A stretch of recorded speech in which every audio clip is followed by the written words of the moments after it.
જામનગરની પ્રતિષ્ઠિત પેઢી નવનીત જ્વેલર્સ દ્વારા ગઈકાલે સાંજે ગ્રાહકો અને જામનગરના પ્રતિષ્ઠિત મહાનુભાવોની હાજરીમાં લકી ડ્રોના કાર્યક્રમનું આયોજન કરવામાં આવ્યું હતું। આ ડ્રોની વિગત જોઈએ તો નવનીત જ્વેલર્સ દ્વારા નવરાત્રી અને દિવાળીના સમયગાળા દરમિયાન ગ્રાહકો માટે ઐશ્વર્ય ઉત્સવ નામથી લકી કૂપન આપવાની યોજના ખુલ્લી મૂકવામાં આવી હતી, જેમાં 25,000 થી 1 લાખ સુધીના ઘરેણાંની ખરીદી કરનાર ગ્રાહકને લકી કૂપન આપવામાં આવ્યું હતું।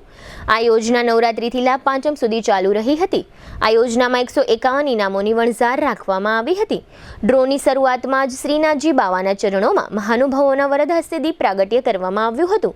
આ પ્રસંગે નવનીત જ્વેલર્સના આમંત્રણને માન આપીને લોહાણા મહાજનના પ્રમુખ ભરતભાઈ મોદી, જીટીપીએલ જામનગર ન્યૂઝના મેનેજિંગ એડિટર જયેશભાઈ રૂપારેલિયા, વેપારી મહામંડળના પ્રમુખ સુરેશભાઈ તન્ના, પત્રકાર પાર્થ સુખપરિયા, રાજપૂત સમાજના secretary Prabhatsinh Jadeja, chamber of કોમર્સના પૂર્વ પ્રમુખ કિરીટભાઈ મહેતા, ધારાશાસ્ત્રી પીએ વાડોદરિયા, બાણુગાડ સ્કૂલના પ્રિન્સિપાલ ભગવાનજીભાઈ કાનાણી, સરદાર પટેલ કન્યા વિદ્યાલયના principal Mansukhbhai Changela, gynaec doctor SA. Gohil, ઉદ્યોગપતિ અશ્વિનભાઈ કનખરા, અંબિકા ડેરીના નારુભાઈ, પૂજારા ટેલિકોમના ડાયરેક્ટર નીતિનભાઈ ઓઝા, બિલ્ડર સુનિલ જયસ્વાલ, જેડકોના deputy engineer Vandanaben Sindhav, SBI બેંકના પૂર્વ ઓફિસર જયેશભાઈ વાઘેલા, શિક્ષિકા ઉમેહાની સોની, જાણીતા ઇન્વેસ્ટ અંગેનું માર્ગદર્શન આપતા ચિરાગભાઈ પોરેચા સહિતના અગ્રણીઓ ખાસ ઉપસ્થિત રહ્યા હતા। આ ઇનામી ડ્રોની યોજનામાં લગભગ 1067 ગ્રાહકોએ લાભ લીધો હતો। ગઈકાલે સાંજે યોજાયેલ લકી ડ્રોમાં 151 વિજેતાઓના નામો જાહેર કરવામાં આવ્યા હતા। આ લકી ડ્રો ઉપસ્થિત મહાનુભાવો અને ગ્રાહકોના વરદ હસ્તે કરવામાં આવ્યો હતો। આ લકી ડ્રો એકદમ પારદર્શક રીતે યોજવા બદલ ગ્રાહકોમાં પણ એક ખુશીનો માહોલ હતો। નવનીત જ્વેલર્સ હાલની સૌથી જૂની પેઢી એટલે કે 101 વર્ષીય પેઢી કાર્યરત છે। નવનીત જ્વેલર્સના રઘુભાઈ માંડલિયા, દેવુભાઈ માંડલિયા અને તેમના બંને પુત્રો વેદાંત અને રુતાંત તે પણ આ લકી ડ્રોના કાર્યક્રમમાં ગ્રાહકોને આવકાર્યા હતા। આ લકી ડ્રોમાં 100 લોકોને સોનાની ગીની આપવામાં આવી હતી, તેમજ 30 ગ્રાહકો 20 ગ્રામની ચાંદીની લગડીના વિજેતા બન્યા હતા। 20 ગ્રાહકો એક્ટિવા, ટીવી, ફ્રીજ, ઘરઘંટી, વોશિંગ મશીન, એસી સહિતની હોમ એપ્લાયન્સીસ વસ્તુઓના વિજેતા બન્યા હતા। આ ઉપરાંત 151માં ઇનામ તરીકે મોતી અને સોનાનો હાર સરપ્રાઇઝ તરીકે જાહેર કરવામાં આવ્યો હતો। આમ લાખો રૂપિયાની આઇટમોના ગઈકાલે ડ્રોના માધ્યમથી નવનીત જ્વેલર્સના ગ્રાહકો વિજેતા બન્યા હતા। લગભગ 3 કલાક ચાલેલ કાર્યક્રમમાં નવનીત જ્વેલર્સની પ્રામાણિકતા અને વિશ્વાસી ગ્રાહકો અંદરોઅંદર ચર્ચા કરતા હતા। ઉપસ્થિત મહાનુભાવોના વરદ હસ્તે અમુક ગ્રાહકોને સ્થળ પર જ વિનિંગ પ્રાઇઝ આપી દેવામાં આવ્યું હતું।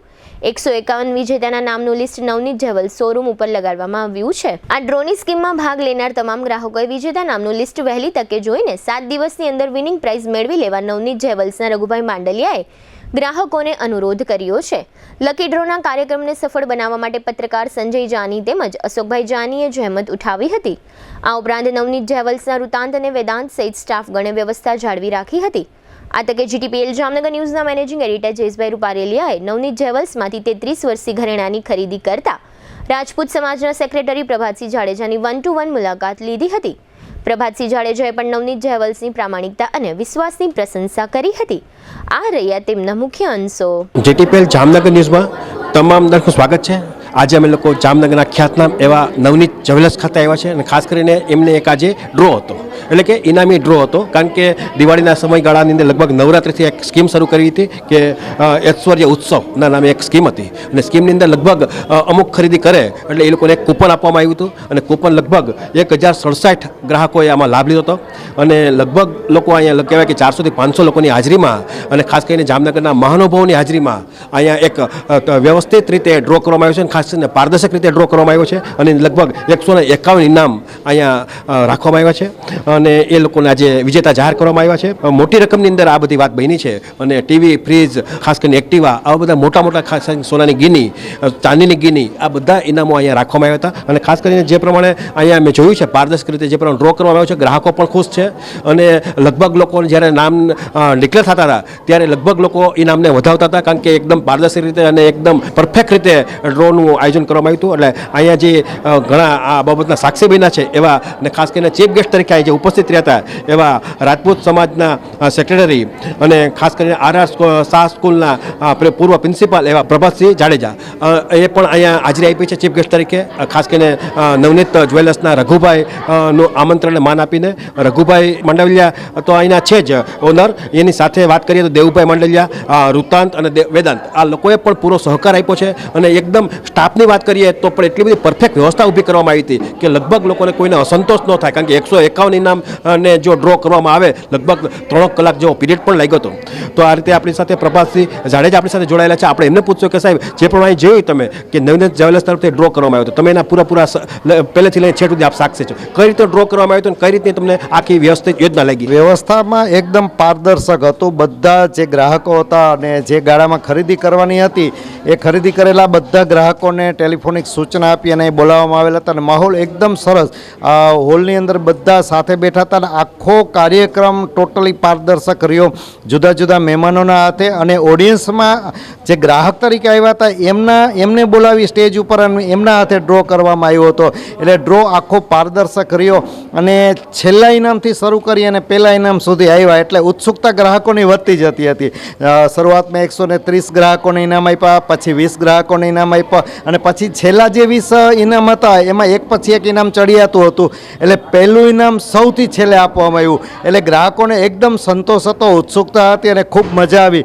નવનીત જ્વેલ્સ તરફ લોકોનો જે અભિગમ છે અને ખુશી છે એ ખરેખર બધાના ચહેરા ઉપર ખૂબ જોવા મળી અને એકદમ આનંદ થયો. મહેમાન તરીકે અમે બેઠા હતા, ઇનામ પણ આપ્યું, પણ ઇનામ આપવાની પણ એક અમને મજા હતી. એટલે ખરેખર આવો માહોલ બહુ ઓછો જોવા મળતો હોય છે. એટલે ખરેખર આ પરિવાર અને પેઢીને ધન્યવાદ આપવા જોઈએ કે આવો સરસ કાર્યક્રમ કર્યો. ખાસ કરીને તારે કે તમે નવનીત જ્વેલર્સના ગ્રાહક છો અને આજે તમે પણ આ બાબતમાં તમને નાની મોટી સ્કીમનો લાભ લીધો હશે, તો નવનીત જ્વેલર્સ વિશે 2 શબ્દો આપ જામનગરના નગરજનોને.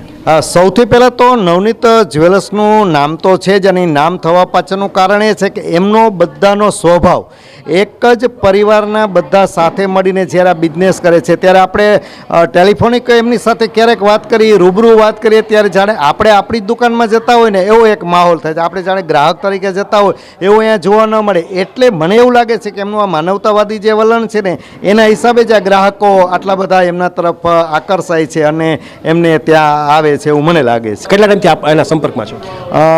ચાંદી બજારમાં જે નવનીત જ્વેલ્સ ચાલુ હતું કે અત્યારે પણ લગભગ તો છે, એટલે હું 1992થી એમની સાથે જોડાયેલો છું. કારણ કે મારા મેરેજ થયા ને ત્યારથી હું એમને ત્યાં ખરીદી કરું છું. પછી પરિવારમાં જેટલા પ્રસંગોને જ્યારે જરૂર પડતી હતી ત્યારે અમે લગભગ એમને ત્યાં જ મોટાભાગે ખરીદી કરી છે. એટલે 92થી અત્યાર સુધી શરૂ કરું તો લગભગ 30-35 વર્ષનો આ સમયગાળો છે. એટલે અમે લગભગ એમને ત્યાં આટલા વર્ષથી જોડાયેલા છે. ખાસ કરીને નવનીત જ્વેલર્સની ગામમાં જ્વેલર્સ તો ઘણા બધા છે, તો નવનીત જ્વેલર્સને આપણે 10માં કેટલા માર્ક આપશું? હું તો 10માંથી 10 આપું છું. 11 ના આપી શકાય, નહીં તો 11 આપી દેત.